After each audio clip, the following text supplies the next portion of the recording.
Apakah Anda sahabat sejati Tuhan? Hari yang diberkati untuk kita semua, ini adalah pertanyaan refleksi kita untuk hari ini. Holy Spirit, make my heart open to the Word of God. Make my heart open to goodness. Make my heart open to the beauty of God. Every day, amen.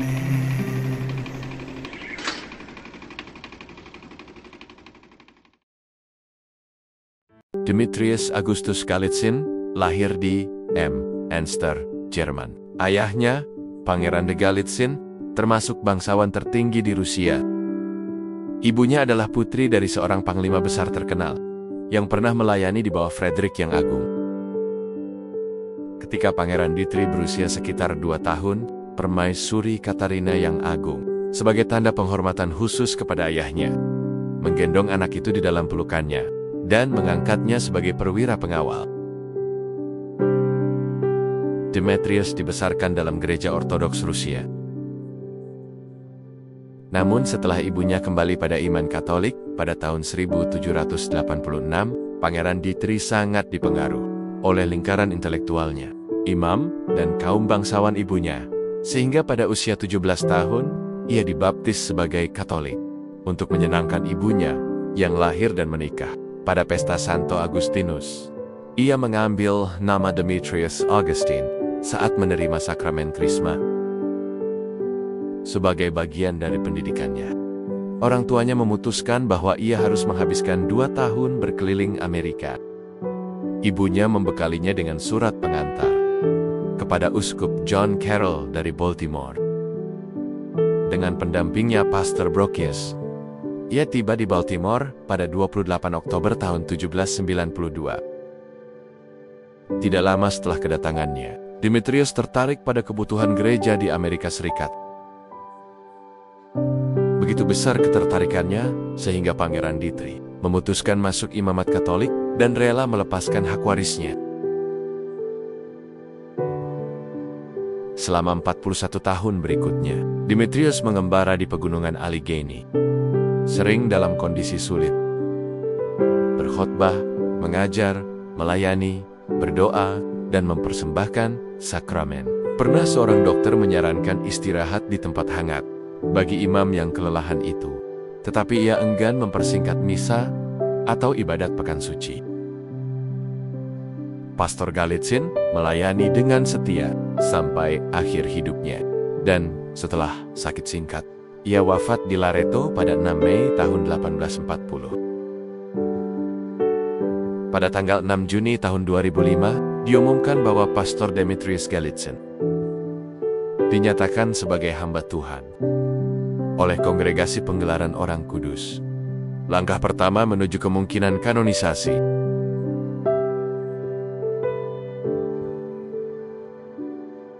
Dalam bacaan Injil hari ini, Yesus mengecam para ahli Taurat dan orang Farisi dengan 7 kecaman atas kemunafikan, legalisme, dan kesombongan rohani mereka.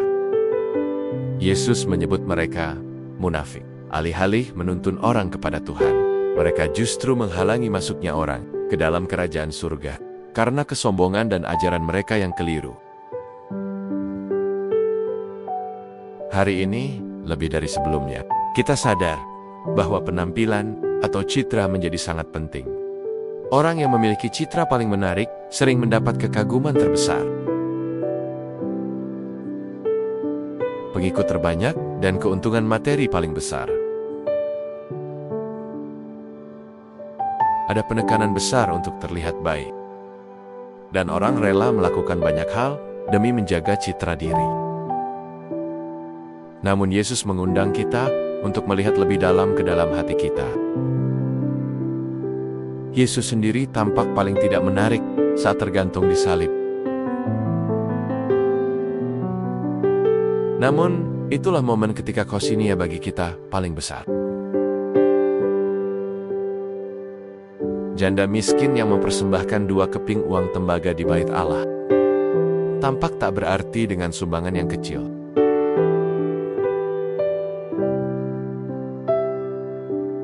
Namun, Yesus melihat melampaui penampilan luarnya dan menemukan hati yang penuh kemurahan. Hati yang serupa dengan hatinya. Ia pun memanggil murid-muridnya agar mereka bisa belajar darinya.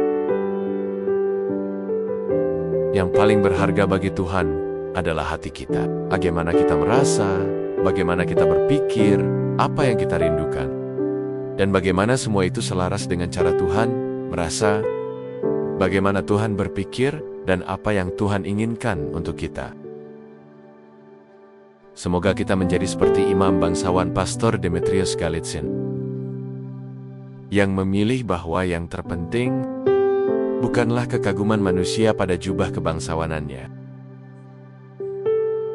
melainkan persahabatan sejati dengan Yesus, dan bagaimana ia kelak tampil di hadapan Raja segala raja, hanya dengan kemurnian hati sebagai pakaiannya. Marilah kita berdoa dalam nama Bapa dan Putra dan Roh Kudus. Amin.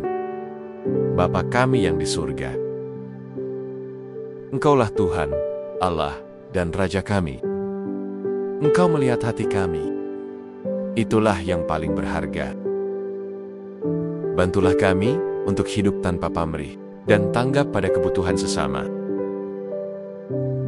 Bukalah hati kami pada kerahiman-Mu, agar kami dapat menolong mereka yang paling membutuhkan. Semua ini kami mohon dalam nama yang manis dan kudus, Tuhan kami Yesus Kristus, bersama Roh Kudus, Allah sepanjang segala masa. Amin. Dalam nama Bapa dan Putra dan Roh Kudus. Amin. Tuhan memberkati keluarga Anda, saudara-saudari. Tuhan memberkati Couples for Christ dan iman Katolik kita.